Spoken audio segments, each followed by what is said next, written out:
In Ecuador, abortion is illegal unless you're a, quote, idiot or, quote, demented. So abortion is banned for everybody except retarded people. That's their law. And then also the same law has been used to criminalize miscarriages. Criminalize miscarriages. Okay, do you know what a miscarriage is? It's when a pregnancy goes bad without, not the fault of the woman at all. In fact, miscarriages are rather common in nature. They happen in a fairly startling percentage of pregnancies.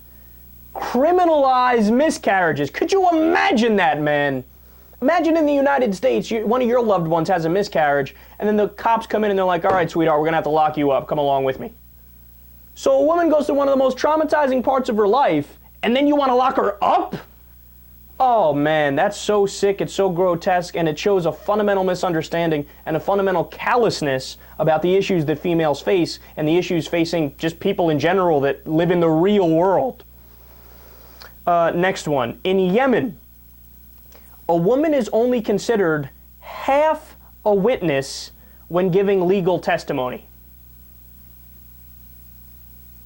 I mean, this reminds me of like the Constitution, right? The 3/5 compromise in the U.S., going back to those days in the U.S.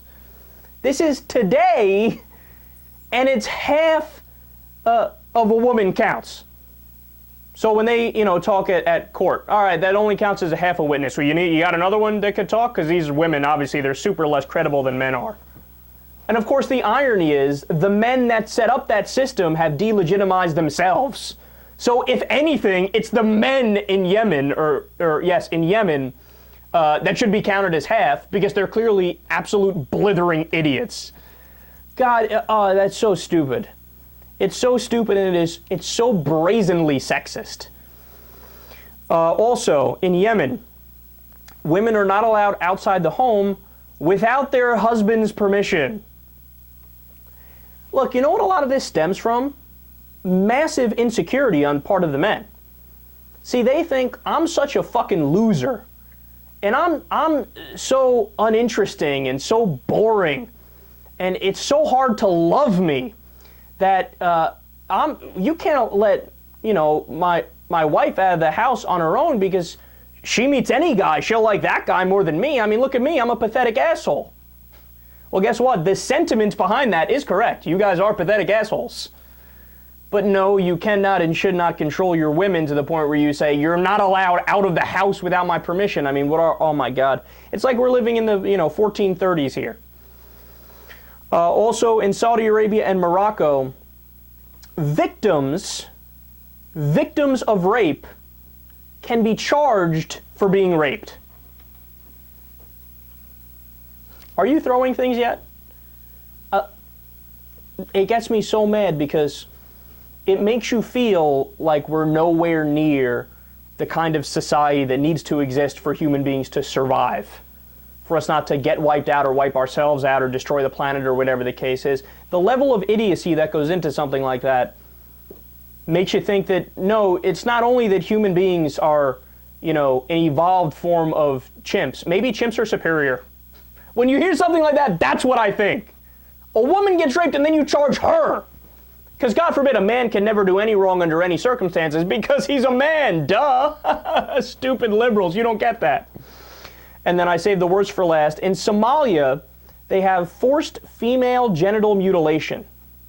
Forced female genital mutilation. So it's essentially female circumcision. And there's I was reading about it before, there's a bunch of different ways that they go about doing it. But, in its most basic form, it's you're cutting out the clitoris.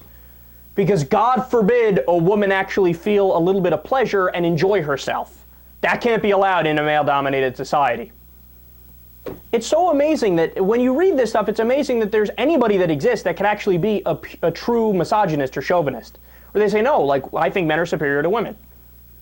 Then who came up with these barbaric, idiotic ideas? Was it women who said that? Did they raise their hand and say, charge me when I'm raped? Charge me for a miscarriage? Don't let me out of the house without your permission?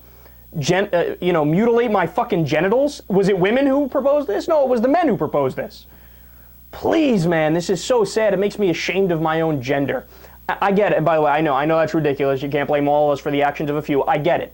But it's just so pathetic. And by the way, the final thing here, what percentage of women are affected in Somalia by genital mutilation? And to be clear, it's not just Somalia. It's in a whole bunch of different places where they have this practice. But the reason why we're mentioning Somalia is because it's the highest percentage. 98% of women in Somalia have been subject to forced genital mutilation.